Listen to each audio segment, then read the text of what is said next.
مسیح میں آپ سب کو سلام۔ خدا کے مقدس پاک کلام میں سے آج ہم سیکھیں گے مقدس نہمیہ کی کتاب 8واں باب، اس کی 1 آیت سے 3 آیت تک کا مطالعہ کریں گے۔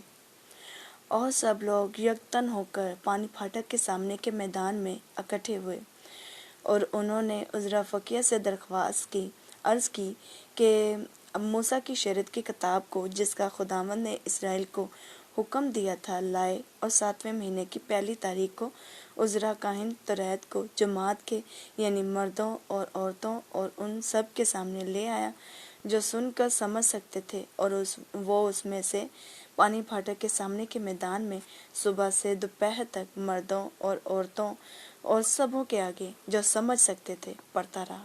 سب لوگ شریعت کی کتاب پر کان لگائے رہے۔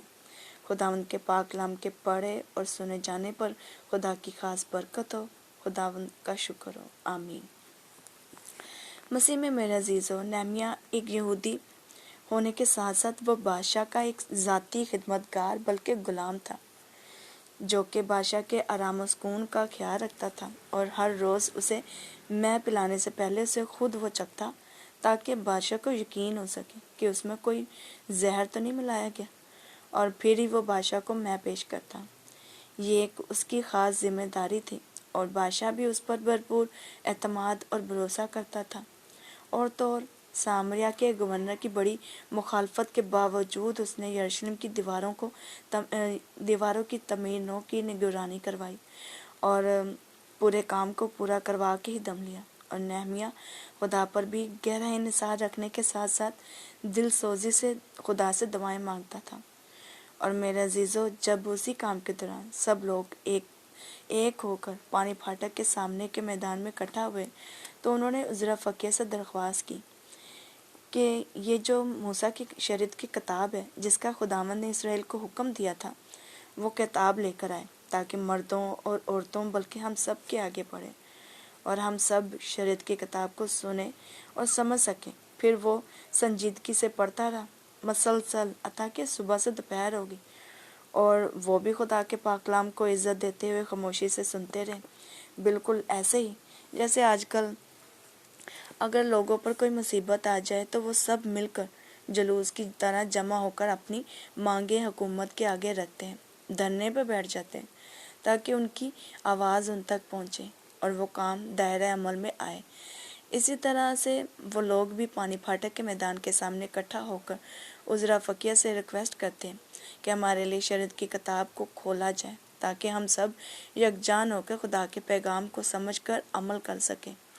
اور میرے عزیزو، ہمیں بھی انہی لوگوں کی طرح اموجہ کے ساتھ یعنی اکٹھے ہونے کی ضرورت ہے۔